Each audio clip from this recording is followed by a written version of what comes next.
Hey, everybody. So, this is a topic that I definitely have opinions about and that I've thought a lot about. I generally don't discuss my opinions about it publicly just because I don't like debating this particular topic. I don't like debating these things in general because to me, it's not up for debate.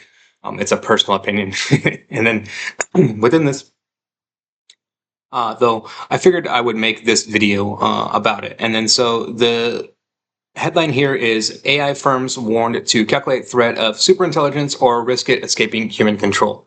And then so this particular researcher said that, so Max Tegmark, leading voice in AI safety, said he carried out calculations akin to those of the US physicist Arthur Compton before the Trinity test and has found a 90% probability that a highly advanced AI would pose an existential threat.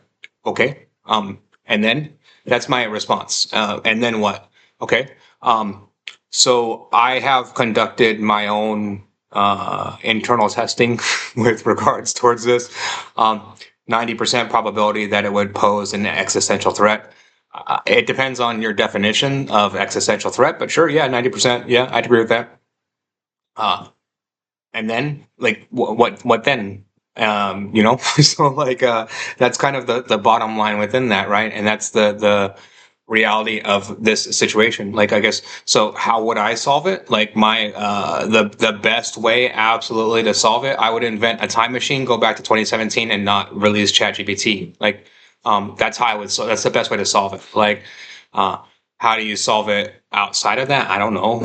Like, so within that, right, this whole argumentation, I mean, this whole thing boils down to what is and ends up being a loaded debate, and why I don't like having this debate overall, right?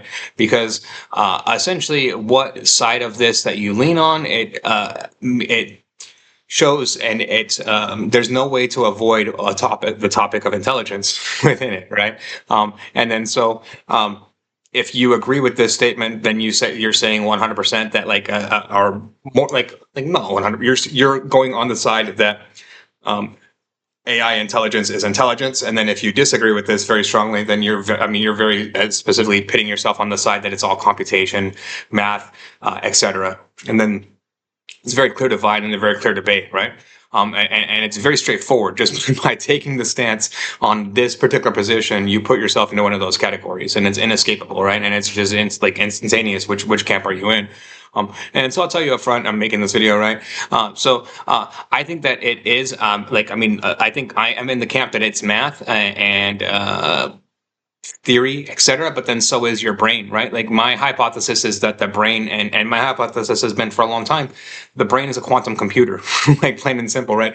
Nothing else makes sense to me. Like, there is no other explanation that anyone can ever give to me with regards towards how the brain works, how the structure is, etc., without it being there being quantum computing going on within in the structure. Like, there's like nothing else makes sense from a physics standpoint with regards towards the structure of the brain, what it can do, what it can output, etc. It's a quantum computer, flat out. Like, I don't care to prove that. Like, it just is in my mind, right? And then so within that, I take that, and so that opens up to me significant avenues and kind of theories from there. My strongest theory is that, like, the world, the universe is like computational data in nature, right? Like, it's where we live in a computational universe, essentially, and that we are like computational beings, essentially, and that so then within that, intelligence breaks down to computation, etc. Like, and then so I think it's computation and qualia, and then I think that yeah, it's algorithms and math and, like, binary gates and Bayesian algorithms and Monte Carlo simulations and all of that. But I think that's all going on in your brain too.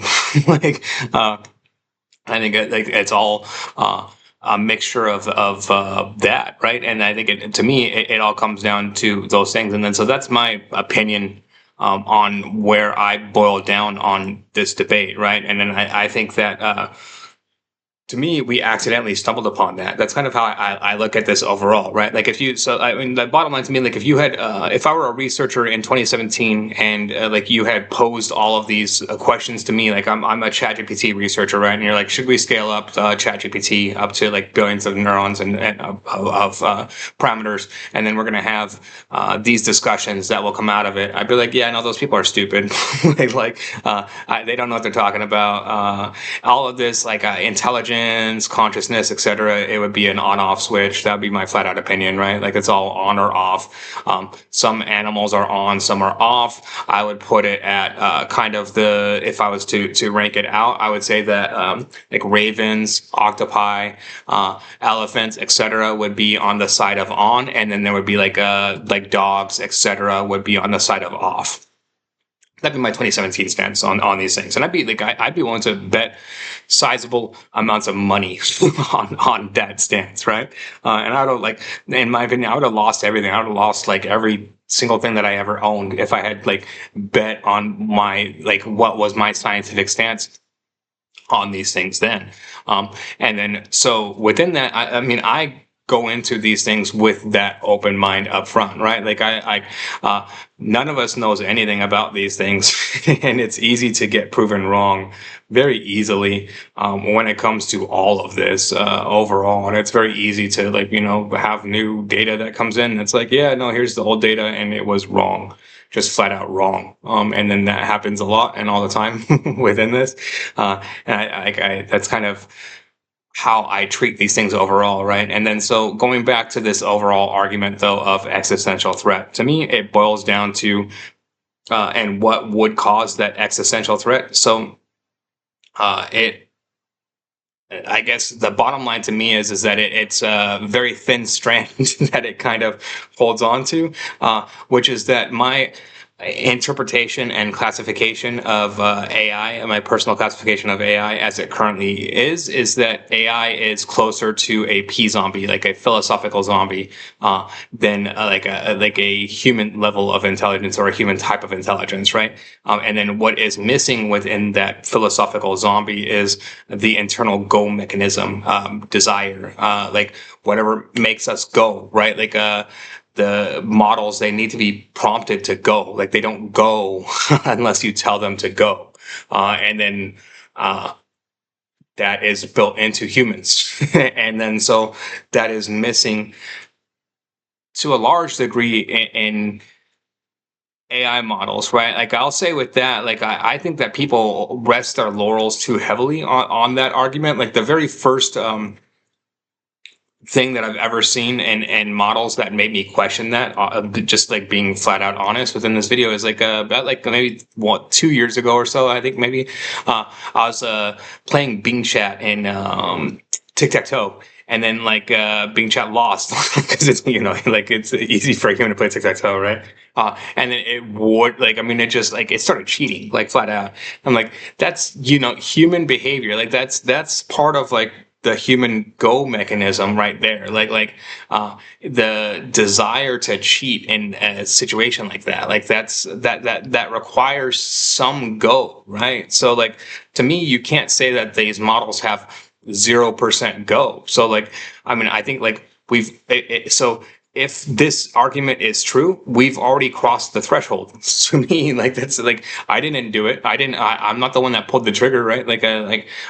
But we're already in that world. Like this already exists. It's not debatable if this is if that is true. Like if you believe this, then we're already here. Like within that to some degree, right? Like it could be more and more, but we already lost control when we lost control.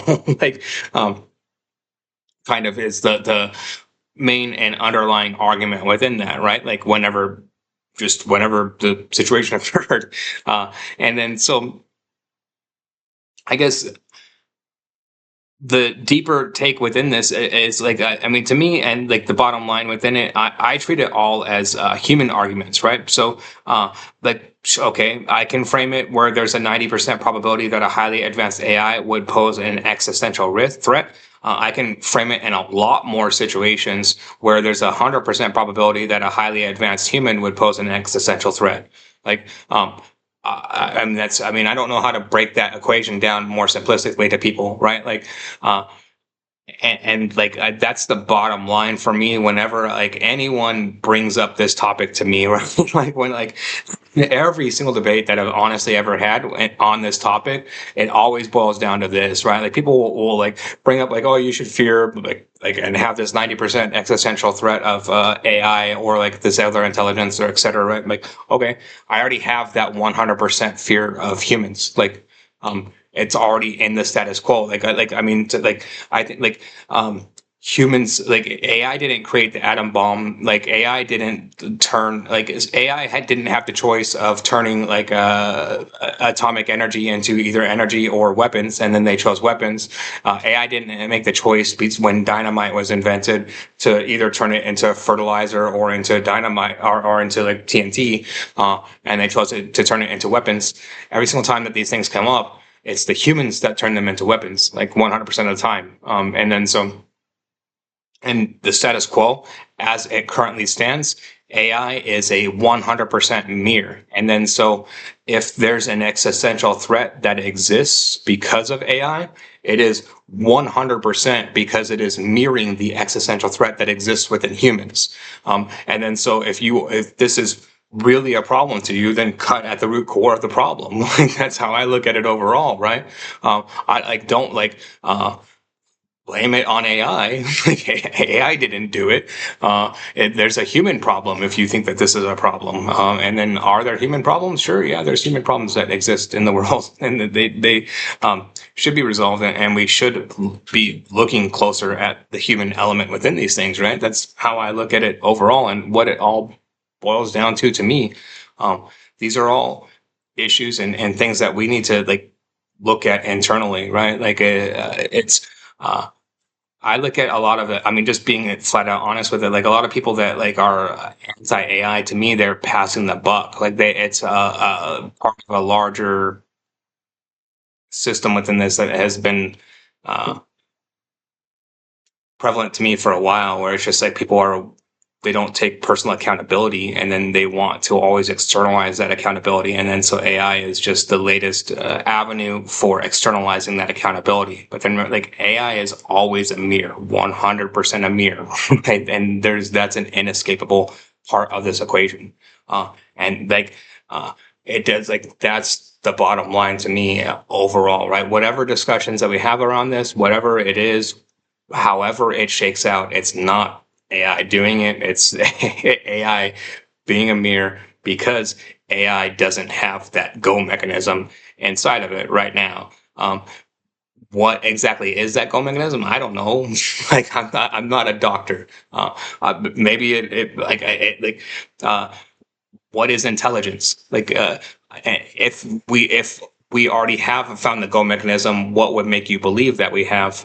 Because going back up to one, what is intelligence, right? That's debatable. And then so what exactly is the go? The go mechanism is infinitely more debatable than what is intelligence. And then that goes back up to the human problem overall, right? Which is that we have a lot of problems to figure out in this long chain of things. And then the bottom one to me of that is whether or not AI would pose an existential threat. Like that's kind of at the bottom of the chain. Let's figure out more stuff at the top if you really want to have these discussions overall, is how I honestly look at and frame this question. I think it's more like fear mongering, not wanting to take personal responsibility. Like a lot of arguments wrapped up into this overall debate to me is how I look at it overall. I'm being quite honest, and why I generally avoid this topic overall.